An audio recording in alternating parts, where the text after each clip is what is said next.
Hi guys, good evening. So ఇప్పుడు మనము how to restart your life journey అనేది చూస్తాం. లాస్ట్ వీడియోలో డిటాచ్మెంట్ ఎట్లా ప్రాక్టీస్ చేయాలో చూద్దామి. సో ఈ వీడియోలో how to restart your life journey చూస్తాం. సో లైఫ్ జర్నీని రీస్టార్ట్ చేసేదానికి సాల్టిట్యూడ్ కావాలి. ఫస్ట్ ఆఫ్ ఆల్, సాల్టిట్యూడ్ అంటే ఏంటి, ఎస్కేపిజం అంటే ఏంటి, ఐసోలేషన్ అంటే ఏంటి, దీనికన్నికి మీనింగ్ తెలియాలి మీకు.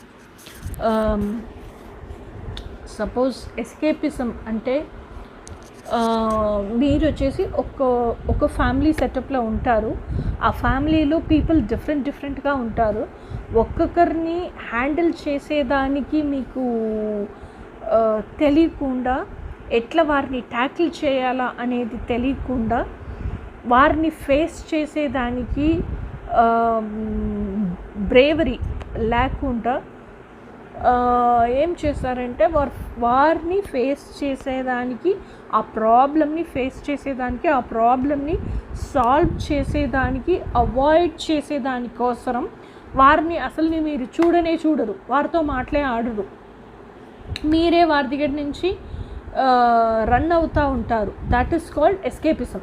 మీరు వచ్చేసి ఈ సొసైటీలోనే ఉంటారు, మిగతా మనుషులందరితో కూడా మాట్లాడతారు, మీకోసం ఓకే ఓకే ఓకే ఓకే అని చెప్తారు కదా, వారితో ఆ క్రౌడ్తోనే ఉంటారే తప్ప ఈ డిఫికల్టీ మీకు టఫ్ ఇస్తుండే ఆ పర్సన్ని ఫేస్ చేసేదానికో, ఆ పర్సన్తో ఉండేదానికి మీకు నచ్చదు. సో ఆ పర్సన్ దగ్గర నుంచి ఆ పర్సన్ని ఫేస్ చేసి హ్యాండిల్ చేసేదానికి లేకుండా యూ విల్ రన్ అవే. అది ఎస్కేపిజం, ఓకేనా. సో ఐసోలేషన్ అంటే ఏంటంటే, చిన్నప్పుడు ఇంకా మనం వచ్చేసి ఫ్యామిలీ సెటప్లో అమ్మ నాన్న అండ్ మన ఆఫ్ స్ప్రింగ్స్, వీరితోనే ఆఫ్ స్ప్రింగ్స్ మనతోనే బ్రదర్స్ అండ్ సిస్టర్స్, వీరితోనే మనం పెరుగుతున్నాము, లైక్ వీఆర్ గ్రోయింగ్ అప్ కదా.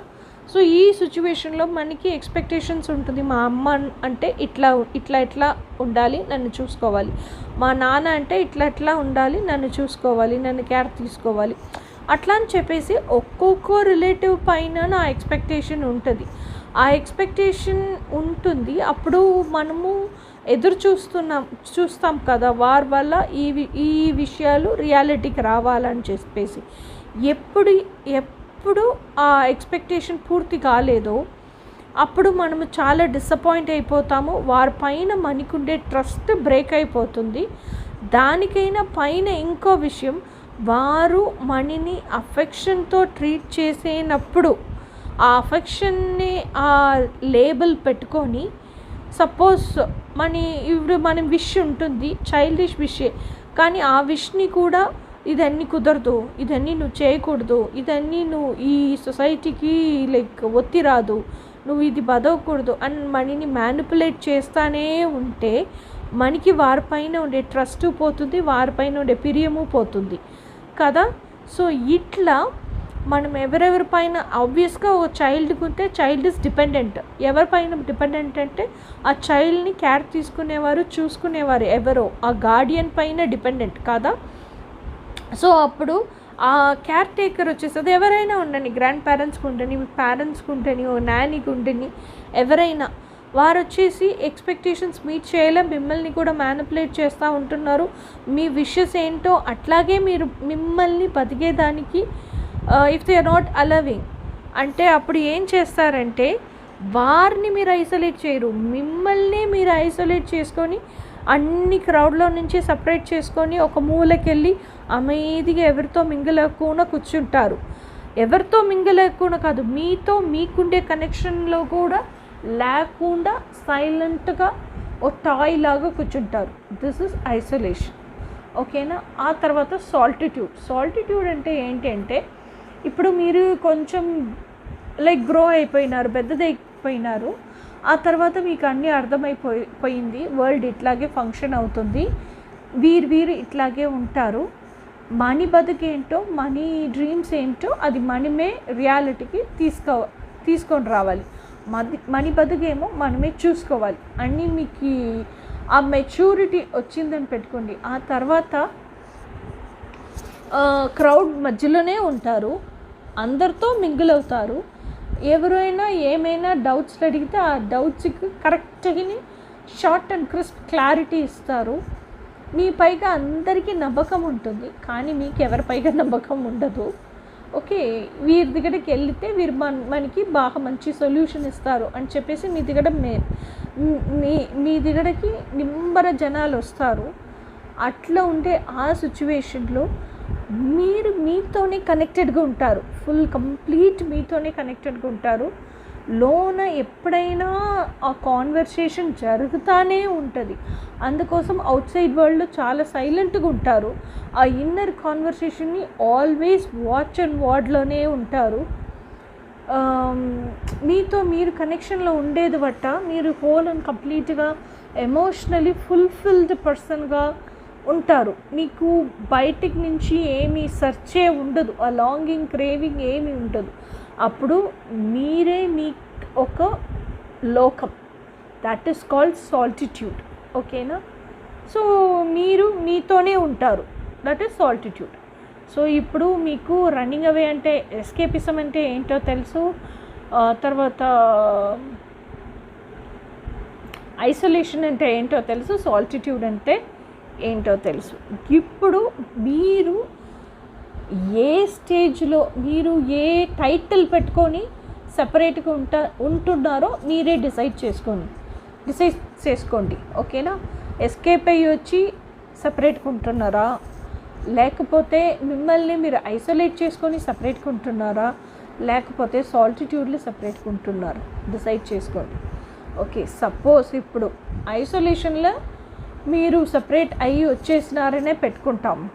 ఓకేనా? ఇప్పుడు వచ్చేసినారు కదా, ఎక్కడో ఒక ప్లేస్లో సేఫ్ రూఫ్ కిందనే ఉంటున్నారు కదా, ప్రొటెక్టివ్ రూఫ్ ఉంది, 3 times ఫుడ్ దొరుకుతుంది, వేసుకునేదానికి బట్టలు ఉంది, ప్రశాంతంగా ఉండండి. కొంచెం దినాలు బాగా నిద్రపోండి. ఏడుపు వస్తే ఎంత ఏడుపు ఉందో అన్నీ ఏడ్చి తీసేయండి, కానీ దాని తర్వాత ఏడవకూడదు. ఇది గురించి సేమ్ టాపిక్ గురించి సేమ్ బాధ గురించి ఏడవకూడదు. ఎంత ఏడుపు ఉందో ఏడ్చేయండి. నేనేం చేసినానంటే నాకు రాసేది బట్ట లైక్ నేను ఎంత కోపం ఉందో, ఎంత ఫ్రస్ట్రేషన్ ఉందో అది మొత్తం రాసి పేపర్లు పేనాలు అన్నీ ఖాళీ చేసేస్తాను. నేను రాసేటప్పుడు ఆ వర్డింగ్స్ బట్ట నా మైండ్లో ఉండే థాట్ ఎట్లా బయటికి వస్తుందో అదేలాగా నా మైండ్లో ఉండే బాధ కూడా బయటికి వచ్చేసి ప్రపంచానికి వెళ్ళిపోతుంది అనే నమ్మకం నాకు. సో అందుకోసం అన్నీ రాసి ఆ కోపంతోనే ఆ కోపంను లెగ్గోని వదిలేసినాను, ఆ ఫ్రస్ట్రేషన్ లెగ్గోని వదిలేసినాను, ఆ బాధలు లెగ్గోని వదిలేసినాను. సో అన్నీ రాసిందే ఇంత పెద్ద హైట్కి వచ్చింది, అన్ని పేపర్స్లో రాసినాను. అదన్నీ మొత్తం ఒక రోప్ తీసి కట్టుకొని దేవుని పాదాల్లో పోయి పెట్టేసి వచ్చేసినాను. సో దిస్ ఇస్ హౌ నా లోపల ఉండే టాక్సిసిటీ, ఫ్రస్ట్రేషన్, బాదరేషన్ అన్నీ లెట్ గో అని బయటికి తీసేసినాను. అట్లా మీకేంటి రూటో ఒక్కొక్కరికి 10 మందిల దగ్గర మాట్లాడితే ఆ మాట్లాడి వారితో బాధ చెప్పి వారు బయటకు ఉండి ఆ బాధ లోపల నుండి బయటికి వెళ్ళిపోతుంది. ఓకేనా? సో ఒక్కొక్కరికి అట్లా ఉంటుంది. ఒక్కొక్కరికి బుక్స్ రీడ్ చేయ దాంతో బుక్తో కనెక్ట్ అయిపోతారు. అప్పుడు వారితో లైఫ్లో ఏం జరిగిందో అది అట్లాగే ఆ బుక్లో చెప్పినట్టే బయటికి వెళ్ళినట్టు ఫీల్ చేస్తారు, అట్లా లెట్ గో చేసేస్తారు. సో ఒక్కొక్కరికి ఒక్కొక్క వే ఆఫ్ మెథడాలజీ పెట్టుకొని ఉంటారు. సో నాది రైటింగ్ అంటే అది మాదిరి మీది ఏంటో అది చూసి మీలోన ఉండే ఆ బాదరేషన్స్, ఆ హెవీనెస్, ఆ సఫరింగ్స్ అన్నీ లెట్ గోను వదిలేయండి. ఓకేనా? ఏడ్చేయండి, ఆ తర్వాత వదిలేయండి, లైట్ హార్టెడ్గా ఫీల్ చేయండి. మిమ్మల్ని మీరు 100% దేవుడు పాదాల్లో సమర్పణం చేయండి. దేవుడు మిమ్మల్ని రీబర్త్ చేసి మీకే ఇస్తాడు. ఓకేనా? సమర్పణం చేయండి. సమర్పణం చేసిన తర్వాత నెమ్మదిగా ప్రశాంతంగా ఉండండి. ఆ తర్వాత పీస్ఫుల్గా ఒక 1 week నిద్రపోయి లెగవండి. ఆ తర్వాత మీకు మీ ఇంట్లో ఏ చోటు బాగా నచ్చిన చోటో, ఫేవరెట్ ప్లేసో ఎవ్వరు మిమ్మల్ని డిస్టర్బ్ చేయరు, అక్కడ నీ కూర్చుండేది కూడా బయటికి తెలియదు అనే ఒక స్పాట్ సెలెక్ట్ చేసుకోండి. ఆ స్పాట్కి వెళ్ళి ప్రశాంతంగా కూర్చొని ఒక పేపర్ పేనా తీసుకొని first of all who am I, నేనెవరు, నేను ఎందుకు ఇంత బాధపడినాను, ఎందుకోసం ఇంత సఫర్ అయినాను, ఇదన్నీ మొత్తం రాయండి. మీరు పొద్దున లెగిసింది నుండి నైట్ వరకు ఒక రొటీన్ ఫాలో చేసి ఉంటారు కదా మీరు మీ హస్బెండ్ వారి ఇంట్లో, అది రాయండి. వేతాన లెగిసింది, నాకు ఎవరో ఒకరు నన్ను లెగిసేదానికి నచ్చిందా నచ్చలేదా, దాంట్లో ఇంకా స్టార్ట్ చేసి నాకు నేనే లెగిస్తేనేలే నాకు బాగుంటుంది, నాకు ఎర్లీగా లెగిసేదాన్ని నచ్చదు, నాకు నా ఫ్రీడమ్ చెప్పినట్టు, నా మైండ్ చెప్పినట్టు, నా స్లీప్ ఇనఫ్ అనే ఆ థింకింగ్ వచ్చిన తర్వాత లెగవాలి. ఏమైనా సరే మీకు మీరే బ్రూటలీ హానెస్ట్గా ఉంది ఆ రిపోర్ట్ మొత్తం రాయండి. లైక్ దట్ స్టేట్మెంట్స్ అన్నీ రాయండి మీరెవరో అని చెప్పేసి. ఆ తర్వాత ఇప్పుడు నేను ఉంటానంటే నాకు ఎవరు లేస్తే నాకు ఇష్టమే ఉండదు, ఇరిటేట్ అయిపోతాను. 9 o'clock 9:30కే లెగుస్తాను. ఆ తర్వాత టీ వచ్చేసి నాకు ఎవరో ఒకరు లైక్ నేనే వేసి తాగే అలవాట్లేదు. నేను లెగిసింది బ్రష్ చేయను, ఫేస్ వాష్ చేయను, ఏం చేయను, రిఫ్రెష్ చేసుకోను. లెగిసింది నేను డైనింగ్ టేబుల్కి వెళ్తాను. డైనింగ్ టేబుల్కి వెళ్ళి కూర్చొని ఉంటే నాకు టీ రావాలి డైనింగ్ టేబుల్కి, నాకు వేసి తాగేదానికి ఇష్టం ఉండదు. సో ఆ తర్వాత టీ తాగేసి కొంచెం దూరం ఇది అది ఏంటేంటో చూస్తాను. ఒక 1 hour 1.5 hours తర్వాత మళ్ళీ డైనింగ్ టేబుల్కి వెళ్ళి కూర్చొని ఉంటే నాకు బ్రేక్ఫాస్ట్ కూడా రావాలి. So this is who I yam. ఇట్లాగే నేను నాకు ఇంకొక మనిషిని చూసుకునే అంత పేషెన్సు అంత పరిస్థితి లేదు. సో నన్ను ఎవరో ఒకరు బాగా చూసుకోవాలా అని అంత ఆశ నాకు. సో అప్పుడు నేను నార్మల్ ఫ్యామిలీ లైఫ్లో ఉండేదానికి, యూజువల్గా వైఫ్ హస్బెండ్ చూసుకునే ఆ ప్యాటర్న్లో ఉండేదానికి I'm not eligible, I don't want that. So ఇదే నేను అని నాకు తెలుసు.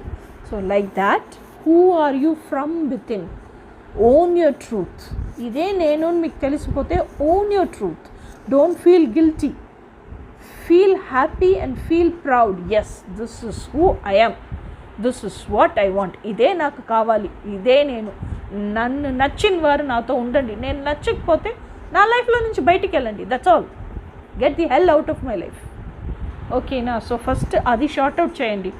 హూ యు ఆర్, మీకు ఏదేది నచ్చింది, ఏదేది నచ్చలేదు, ఏదేది పెట్టింది, ఏదేది పెట్టలేదు, నాకు ఎట్లా బతకాలని ఇష్టం ఉంది, నాతో విషెస్ ఏంటేంటి ఉంది, నాతో డ్రీమ్స్ ఏంటేంటి ఉంది, అన్నీ రాయండి.